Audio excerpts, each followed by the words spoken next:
Special Delivery by Damon Knight.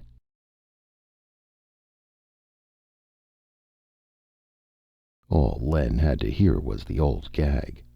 "We've never lost a father yet." His child was not even born, and it was thoroughly unbearable. Len and Moira Connington lived in a rented cottage with a small yard, a smaller garden, and too many fir trees. The lawn, which Len seldom had time to mow, was full of weeds, and the garden was overgrown with blackberry brambles. The house itself was clean and smelled better than most city apartments, and Moira kept geraniums in the windows. However, it was dark on account of the firs. Approaching the door one late spring afternoon, Len tripped on an unnoticed flagstone and scattered examination papers all the way to the porch. When he picked himself up, Moira was giggling in the doorway. "That was funny." "The hell it was," said Len. "I banged my nose."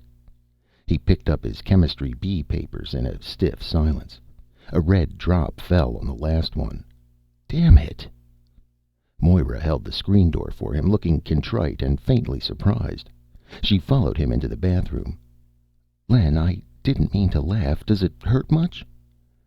"No," said Len, staring fiercely at his scraped nose in the mirror.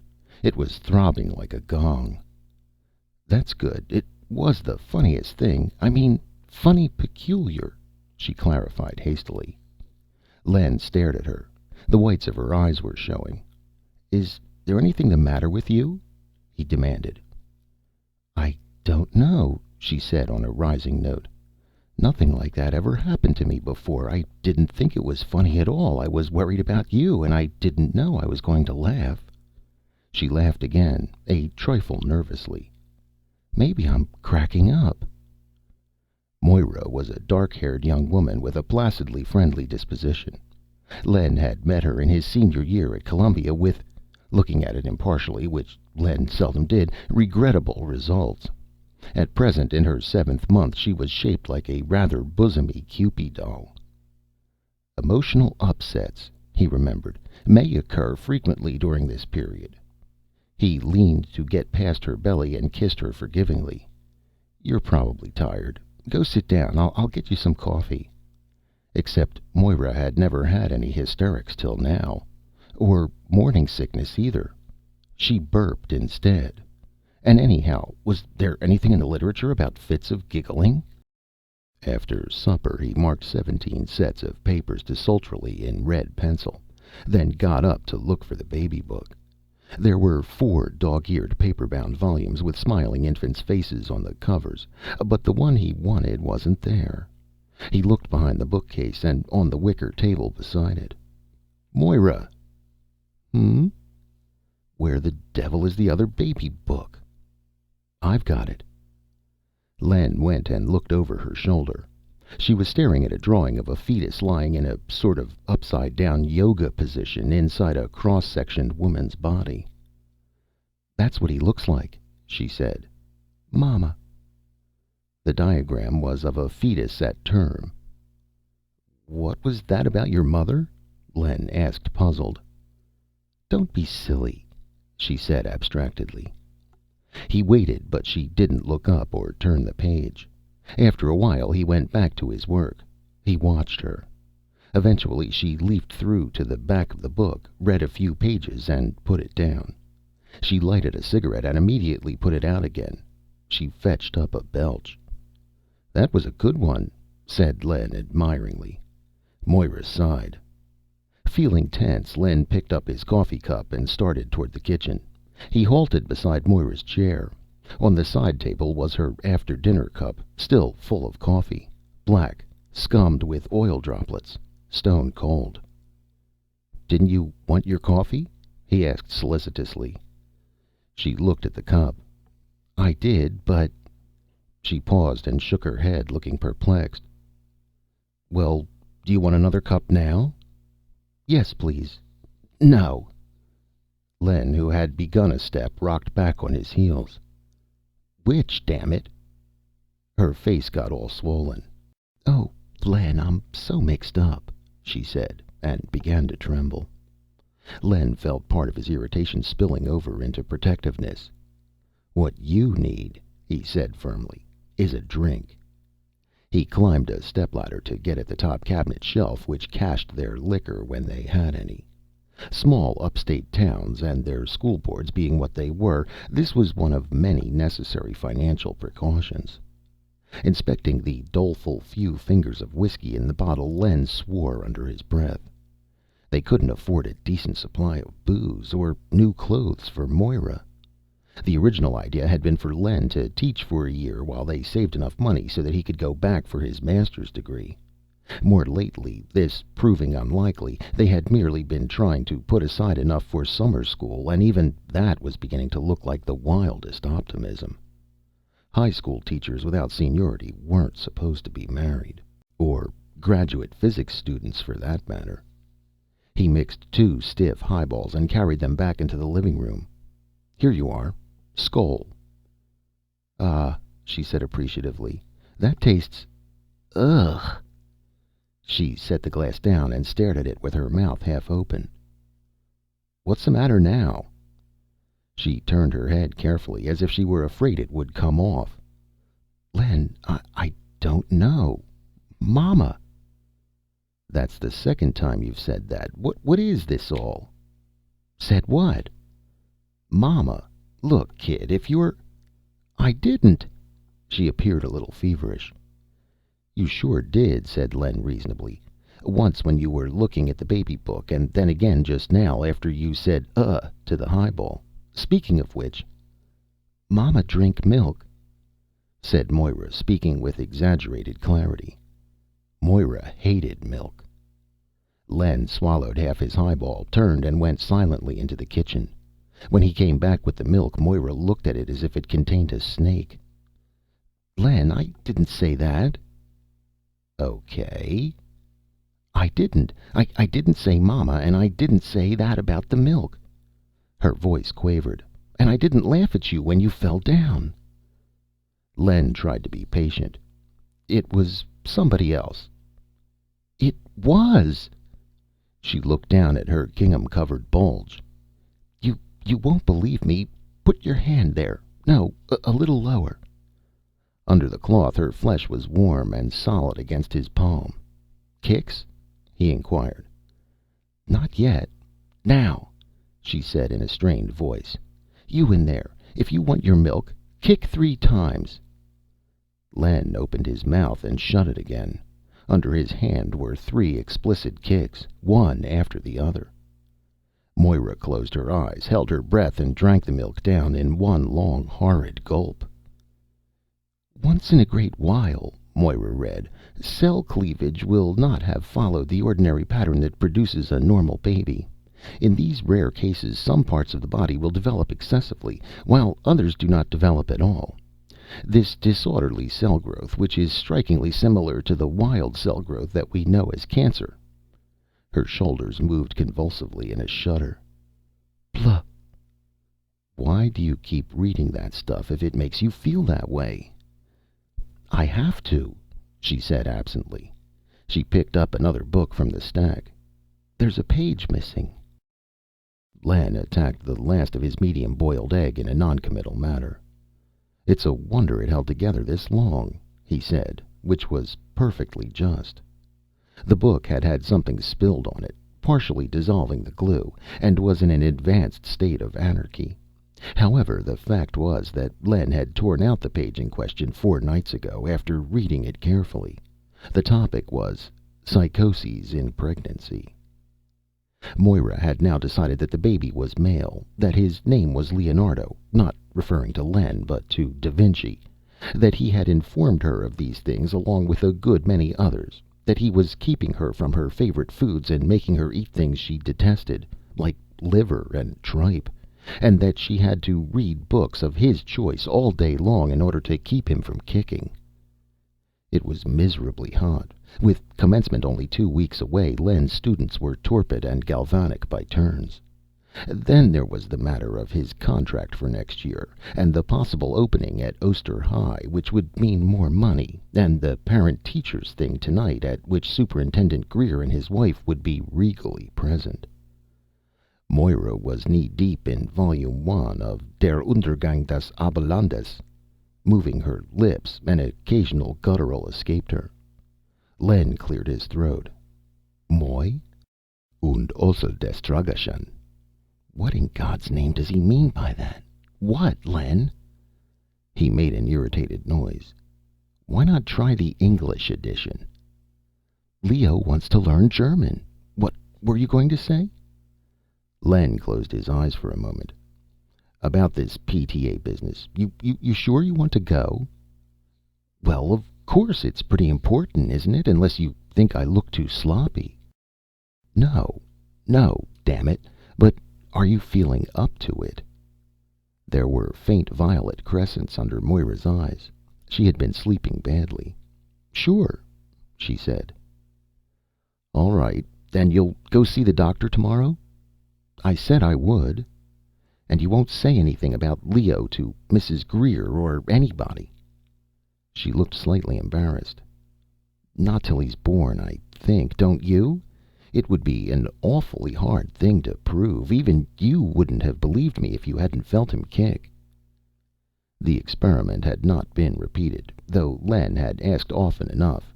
All little Leo had wanted, Moira said, was to establish communication with his mother. He didn't seem to be interested in Len at all. Too young, she explained. And still, Len recalled the frogs his biology class had dissected last semester. One of them had had two hearts. This disorderly cell growth, like a cancer, unpredictable, extra fingers or toes, or a double dose of cortex? And I'll burp like a lady, if at all, Moira assured him cheerfully as they got ready to leave. The room was empty except for the ladies of the committee, two nervously smiling male teachers, and the impressive bulk of Superintendent Greer when the Conningtons arrived. Card table legs shrieked on the bare floor. The air was heavy with wood polish and musk. Greer advanced, beaming fixedly. Well, isn't this nice? How are you young folks this warm evening? Oh, we thought we'd be here earlier, Mr. Greer, said Moira with pretty vexation. She looked surprisingly schoolgirlish and chic. The lump that was Leo was hardly noticeable unless you caught her in profile. I'll go right now and help the ladies. There must be something I can still do. No, now we won't hear of it. But I'll tell you what you can do. You can go right over there and say hello to Mrs. Greer. I know she's dying to sit down and have a good chat with you. Go ahead now. Don't worry about this husband of yours. I'll take care of him. Moira receded into a scattering of small shrieks of pleasure, at least half of them arcing across a gap of mutual dislike. Greer, exhibiting perfect dentures, exhaled Listerine. His pink skin looked not only scrubbed, but disinfected. His gold-rimmed glasses belonged in an optometrist's window, and his tropical suit had obviously come straight from the cleaners. It was impossible to think of Greer unshaven, Greer smoking a cigar, Greer with a smudge of axle grease on his forehead, or Greer making love to his wife. Well, sir, this weather. When I think of what this valley was like 20 years ago. At today's prices? Len listened with growing admiration, putting in comments where required. He had never realized before that there were so many absolutely neutral topics of conversation. A few more people straggled in, raising the room temperature about half a degree per capita. Greer did not perspire. He merely glowed. Across the room, Moira was now seated chummily with Mrs. Greer, a large-bosomed woman in an outrageously unfashionable hat. Moira appeared to be telling a joke. Len knew perfectly well that it was a clean one, but he listened tensely all the same, until he heard Mrs. Greer yelp with laughter. Her voice carried well. Oh, that's priceless. Oh, dear, I only hope I can remember it. Len had resolutely not been thinking of ways to turn the conversation toward the Oster vacancy. He stiffened again when he realized that Greer had abruptly begun to talk shop. His heart began pounding absurdly. Greer was asking highly pertinent questions in a good-humored but businesslike way, drawing Len out, and not even bothering to be the slightest bit Machiavellian about it. Len answered candidly, except when he was certain that he knew what the superintendent wanted to hear. Then he lied like a Trojan. Mrs. Greer had conjured up a premature pot of tea, and, oblivious of the stares of the thirsty teachers present, she and Moira were hogging it, heads together, as if they were plotting the overthrow of the Republic, or exchanging recipes. Greer listened attentively to Len's final reply, which was delivered with as pious an air as if Len had been a Boy Scout swearing on the manual. But since the question had been, "Do you plan to make teaching your career?" there was not a word of truth in it. He then inspected his paunch, and assumed a mild theatrical frown. Len, with that social sixth sense which is unmistakable when it operates, knew that his next words were going to be, "You may have heard that Oster High will be needing a new science teacher next fall." At this point, Moira made a noise like a seal. The ensuing silence was broken a moment later by a hearty scream, followed instantly by a clatter and a bone-shaking thud. Mrs. Greer was sitting on the floor, legs sprawled, hat over her eye. She appeared to be attempting to perform some sort of excessively pagan dance. "It was Leo," Moira incoherently told Len at home. "You know she's English. She said of course a cup of tea wouldn't hurt me, and she insisted I go ahead and drink it while it was hot, and I couldn't." "No, no, wait," said Len in a controlled fury. "What?" "So I drank some, and Leo kicked up and made me burp the burp I was saving up, and—" "Oh, Lord." "Then he kicked the teacup out of my hand into her lap, and I wish I was dead." On the following day, Len took Moira to the doctor's office, where they read dog-eared copies of The Rotarian and Field and Stream for an hour. Dr. Berry was a round little man with soulful eyes and a 24-hour bedside manner. On the walls of his office, where it is customary for doctors to hang all sorts of diplomas and certificates of membership, Berry had only 3. The rest of the space was filled with enlarged colored photographs of beautiful, beautiful children. When Len followed Moira determinedly into the consulting room, Berry looked mildly shocked for a moment, then apparently decided to carry on as if nothing outre had happened. You could not say that he spoke or even whispered. He rustled. "Now, Mrs. Connington, we're looking just fine today. How have we been feeling?" "Just fine. My husband thinks I'm insane." "That's good. Well, that's a funny thing for him to think, isn't it?" Berry glanced at the wall midway between himself and Len, then shuffled some file cards rather nervously. "Now, have we had any soreness in our stomach?" "Yes. He's been kicking me black and blue." Berry misinterpreted Moira's brooding glance at Len, and his eyebrows twitched involuntarily. "The baby," said Len. "The baby kicks her." Berry coughed. Any headaches, dizziness, vomiting, swelling in our legs or ankles?" "No." "All righty. Now let's just find out how much we've gained, and then we'll get up on the examination table." Berry drew the sheet down over Moira's abdomen as if it were an exceptionally fragile egg. He probed delicately with his fat fingertips, then used the stethoscope. "Those X-rays," said Len, "have they come back yet?" "Mm-hmm," said Berry.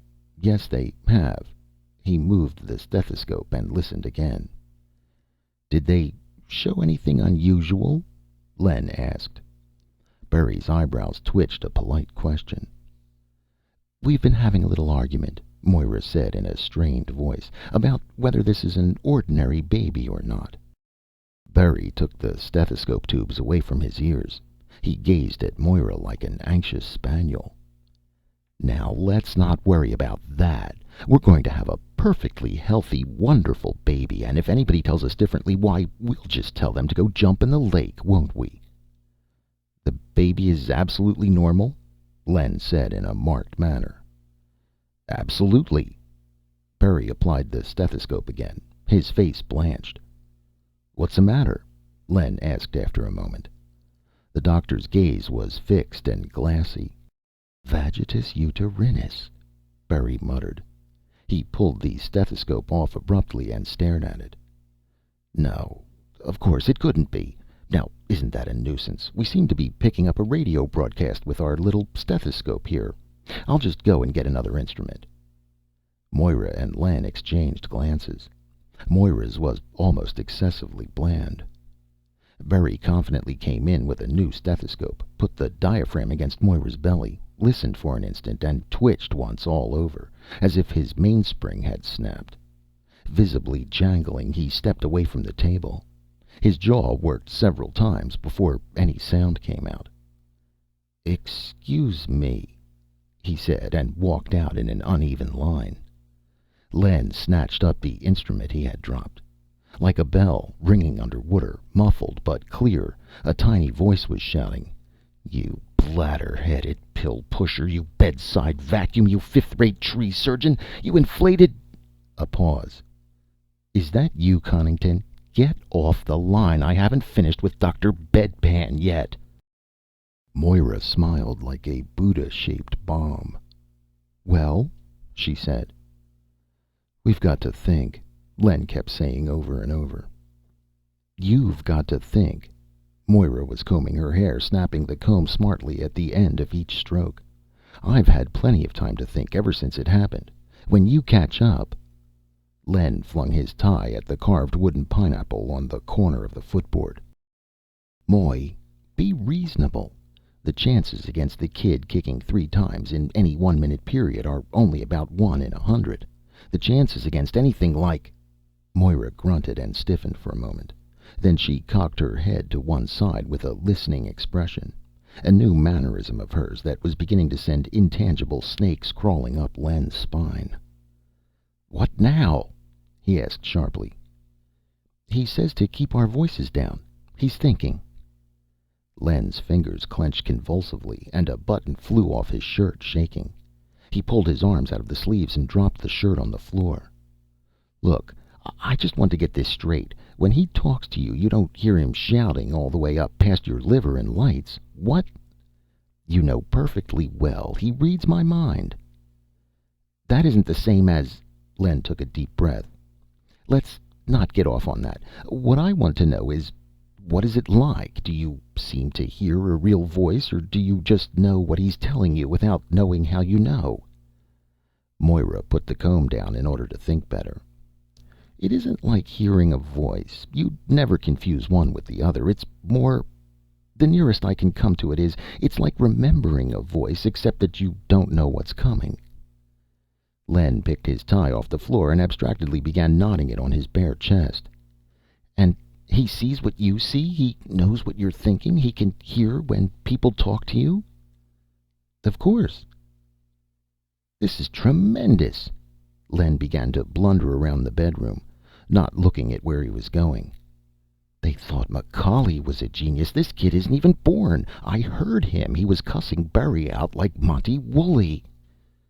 "He had me reading The Man Who Came to Dinner 2 days ago." Len made his way around a small bedside table by trial and error. "That's another thing. How much could you say about his personality? I mean, does he seem to know what he's doing, or is he just striking out wildly in all directions?" He paused. "Are you sure he's really conscious at all?" Moira began, "That's silly," and stopped. "Define consciousness," she said doubtfully. "All right. What I really mean— why am I wearing this necktie?" He ripped it off and threw it over a lampshade. "What I mean—" "Are you sure you're really conscious?" "Okay, you make joke, I laugh, ha ha. What I'm trying to ask is, have you seen any evidence of creative thought, organized thought, or is he just integrating along the lines of instinctive responses? Do you—" "I know what you mean. Shut up a minute." "I don't know." "I mean, is he awake or asleep and dreaming about us, like the Red King?" "I don't know." "And if that's it, what'll happen when he wakes up?" Moira took off her robe, folded it neatly, and maneuvered herself between the sheets. "Come to bed." Len got one sock off before another thought struck him. "He reads your mind. Can he read other people's?" He looked appalled. Can he read mine?" "He doesn't. Whether it's because he can't, I don't know. I think he just doesn't care." Len pulled the other sock halfway down and left it there.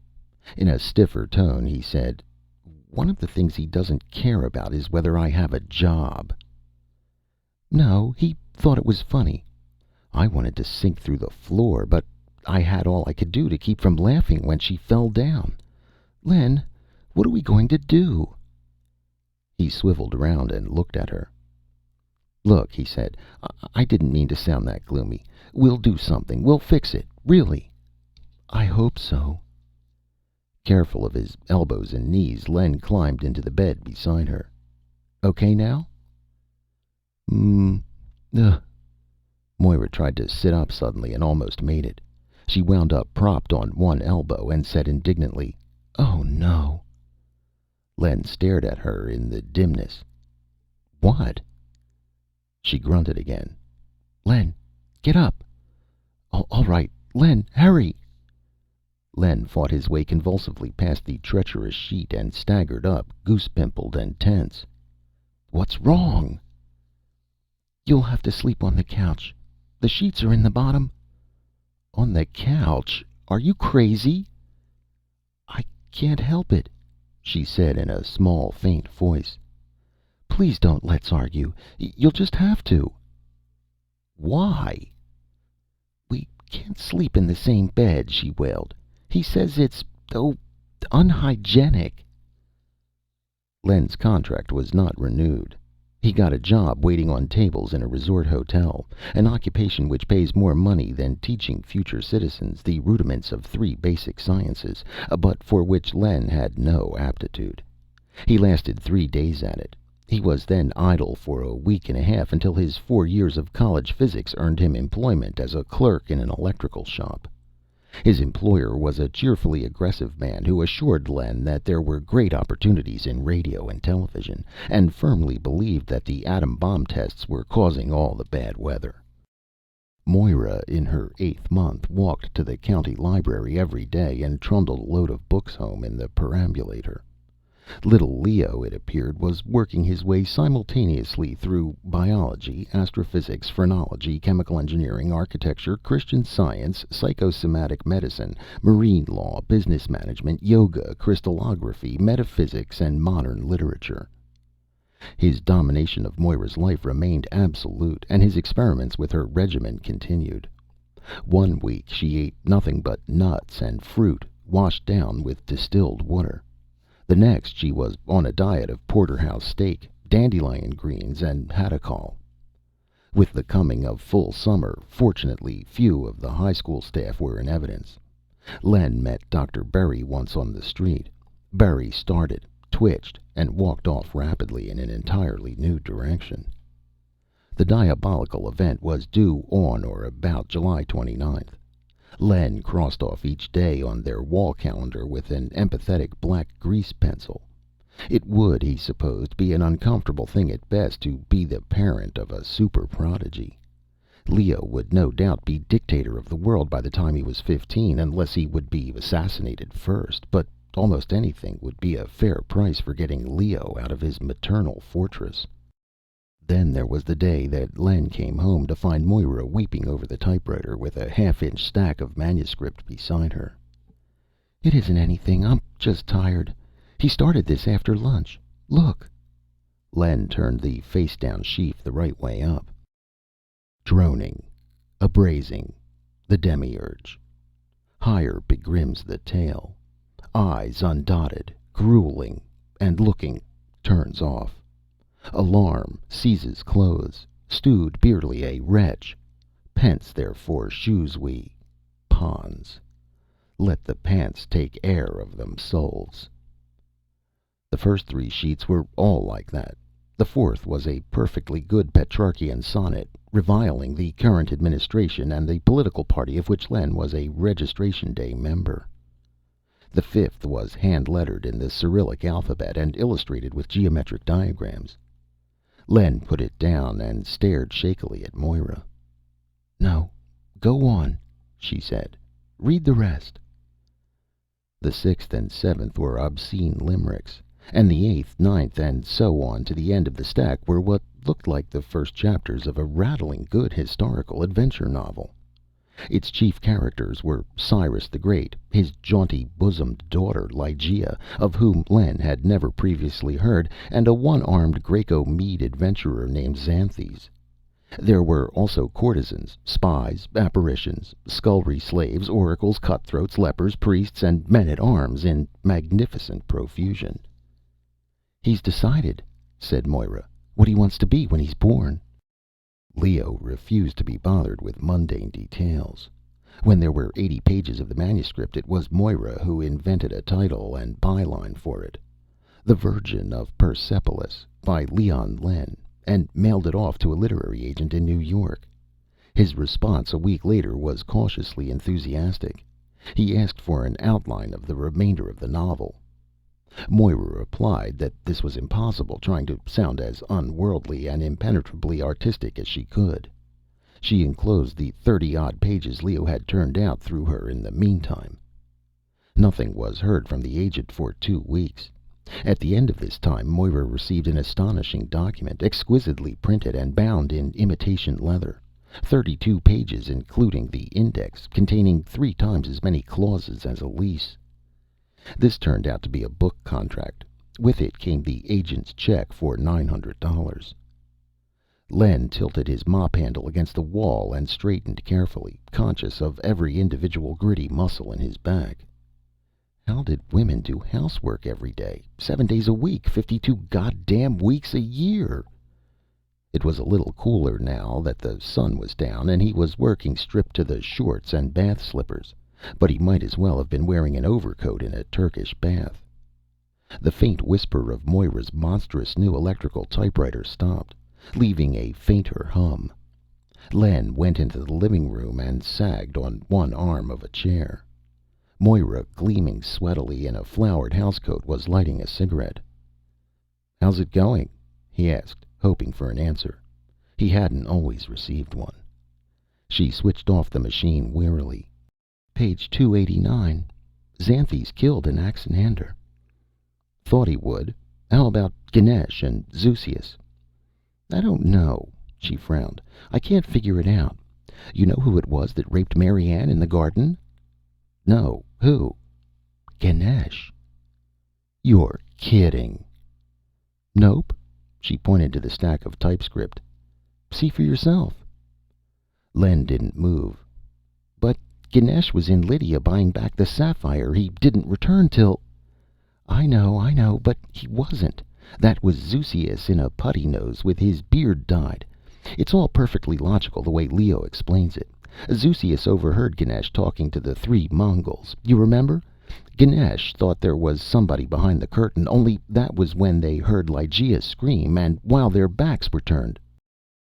All right, but for God's sake, this fouls everything up. If Ganesh never went to Lydia, then he couldn't have had anything to do with distempering Cyrus's armor, and Zeuxias couldn't either, because... It's exasperating, I know. He's going to pull another rabbit out of the hat and clear everything up, but I don't see how." Len brooded. "It beats me. It had to be either Ganesh or Zeuxias or Philomenes, though that doesn't seem possible. Look, damn it, if Zeuxias knew about the sapphire all the time, that rules out Philomenes once and for all. Unless... No. I forgot about that business in the temple. Do you think Leo really knows what he's doing?" "I'm certain. Lately I've been able to tell what he's thinking even when he isn't talking to me. I mean, just generally, like when he's puzzling over something, or when he's feeling mean. It's going to be something brilliant, and he knows what it is, but he won't tell me. We'll just have to wait." "I guess so." Len stood up, grunting. "You want me to see if there's anything in the pot?" "Please." Len wandered into the kitchen, turned the flame on under the silex, stared briefly at the dishes waiting in the sink, and wandered out again. Since the onslaught of the novel, Leo had relinquished his interest in Moira's diet, and she had been living on coffee. Small blessings. Moira was leaning back with her eyes closed, looking very tired. "How's the money?" she asked without moving. "Lousy. We're down to $21." She raised her head and opened her eyes wide. "We couldn't be, Len. How could anybody go through $900 that fast?"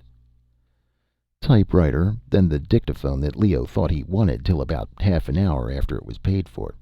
We spent less than 50 on ourselves, I think. Rent, groceries. It goes when there isn't any coming in." She sighed. "I thought it would last longer."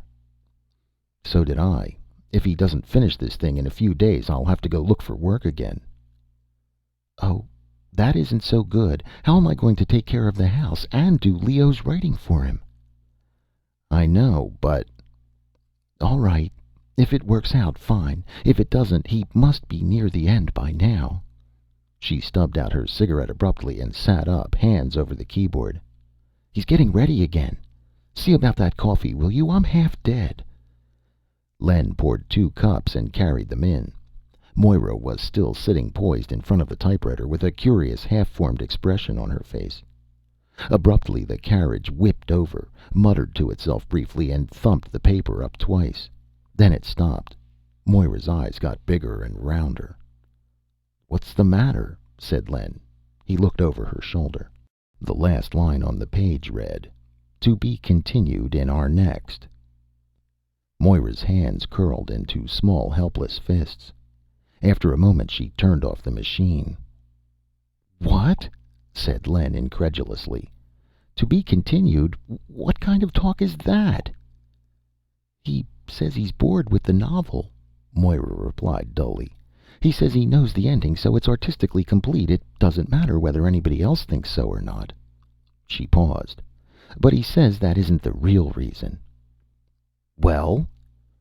"He's got 2 reasons. One is that he doesn't want to finish the book till he's certain he'll have complete control of the money it earns." "Yes," said Len, swallowing a lump of anger. "That makes a certain amount of sense. It's his book. If he wants guarantees—" "You haven't heard the other one." "All right, let's have it." "He wants to teach us, so we'll never forget who the boss is in this family."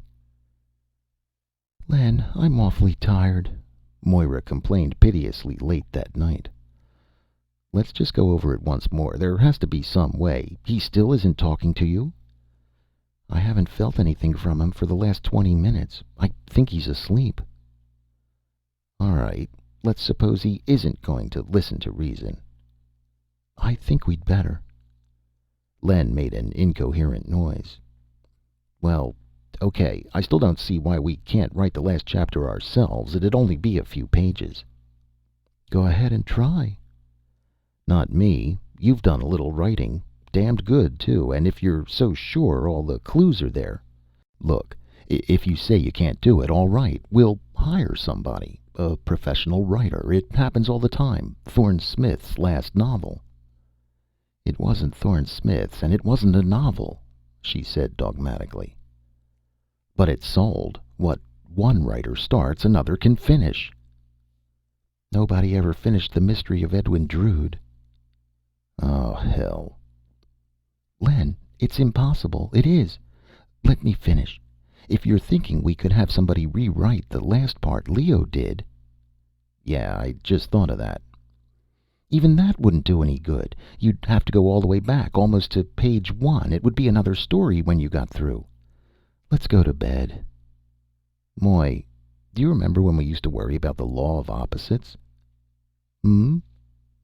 "The law of opposites. When we used to be afraid the kid would turn out to be a pick and shovel man with a pointy head." Hmm." He turned. Moira was standing with one hand on her belly and the other behind her back. She looked as if she were about to start practicing a low bow and doubted she could make it. "What's the matter now?" he asked. "Pain in the small of my back." "Bad one?" "No." "Belly hurt too?" She frowned. "Don't be foolish. I'm feeling for the contraction. There it comes." But you just said the small of your back." "Where do you think labor pains usually start?" The pains were coming at 20-minute intervals, and the taxi had not arrived. Moira was packed and ready. Len was trying to set her a good example by remaining calm. He strolled over to the wall calendar, gazed at it in an offhand manner, and turned away.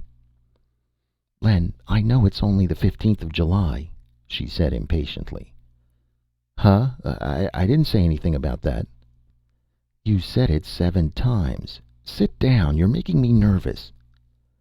Len perched on the corner of the table, folded his arms, and immediately got up to look out the window. On the way back, he circled the table in an aimless way, picked up a bottle of ink and shook it to see if the cap was on tight, stumbled over a wastebasket, carefully upended it, and sat down with an air of ici je suis, ici je reste. "Nothing to worry about," he said firmly. "Women have kids all the time." "True." "What for?" he demanded violently. Moira grinned at him, then winced slightly and looked at the clock. 18 minutes this time. They're getting closer." When she relaxed, Len put a cigarette in his mouth and lighted it in only 2 tries. "How's Leo taking it?" "Isn't saying. He feels—" She concentrated. "Apprehensive. He tells me he's feeling strange and he doesn't like it. I don't think he's entirely awake. Funny." "I'm glad this is happening now," Len announced. "So am I, but—" "Look," said Len, moving energetically to the arm of the chair. "We've always had it pretty good, haven't we? Not that it hasn't been tough at times, but you know." "I know." "Well, that's the way it'll be again once this is over. I don't care how much of a super brain he is. Once he's born, you know what I mean. The only reason he's had the edge on us all this time is he could get at us and we couldn't get at him. If he's got the mind of an adult, he can learn to act like one. It's that simple." Moira hesitated. "You can't take him out to the woodshed. He's going to be a helpless baby, physically, like anybody else's. He has to be taken care of." "All right. There are plenty of other ways. If he behaves, he gets read to. Things like that." "That's right, but there's one other thing I thought of. You remember when you said, suppose he's asleep and dreaming, and what happens if he wakes up?" "Yeah." "That reminds me of something else, or maybe it's the same thing. Did you know that a fetus in the womb only gets about half the amount of oxygen in his blood that he'll have when he starts to breathe?" Len looked thoughtful. "I forgot. Well, that's just one more thing Leo does that babies aren't supposed to." "Use as much energy as he does, you mean? What I'm getting at is, it can't be because he's getting more than the normal amount of oxygen, can it? I mean, he's the prodigy, not me. He must be using it more efficiently. And if that's it, what will happen when he gets twice as much?" They had prepared and disinfected her, along with other indignities. And now she could see herself in the reflector of the big delivery table light, the image clear and bright, like everything else, but very haloed and swimmy, and looking like a bad statue of Sita. She had no idea how long she had been there. That was the dope, probably. But she was getting pretty tired. "Bear down," said the staff doctor kindly, and before she could answer, the pain came up like violins, and she had to gulp at the tingly coldness of laughing gas. When the mask was lifted, she said, "I am bearing down." But the doctor had gone back to work and wasn't listening. Anyhow, she had Leo. "How are you feeling?" His answer was muddled. Because of the anesthetic? But she didn't really need it. Her perception of him was clear. Darkness and pressure, impatience, a slow satanic anger, and something else. Uncertainty? Dread? "2 or 3 more ought to do it. Bear down." Fear, unmistakable now, and a desperate determination. "Doctor, he doesn't want to be born." "Seems that way sometimes, doesn't it? Now bear down, good and hard." "Tell him stop, blur. Too danger. Stop. I feel. Stop. I tell. Stop." "What, Leo? What?" "Bear down," the doctor said abstractedly. Faintly, like a voice under water, gasping before it drowns. "Hurry. I hate you. Tell him sealed incubator, 10th oxygen, 9/10 inert gases. Hurry. Hurry. Hurry." "An incubator," she panted. "He'll need an incubator to live, won't he?" Not this baby. A fine, normal, healthy one. He's idiot, lying, stupid fool. Need incubator 10th, oxygen 10th. Hurry, before it's... The pressure abruptly ceased. Leo was born. The doctor was holding him up by his heels, red, wrinkled, puny. But the voice was still there, very small, very far away. Too late, same as death. Then a hint of the old, cold arrogance. Now you'll never know who killed Cyrus. The doctor slapped him smartly on the minuscule behind. The wizened, malevolent face writhed open, but it was only the angry squall of an ordinary infant that came out. Leo was gone, like a light turned off beneath the measureless ocean. Moira raised her head weakly. "Give him one for me," she said.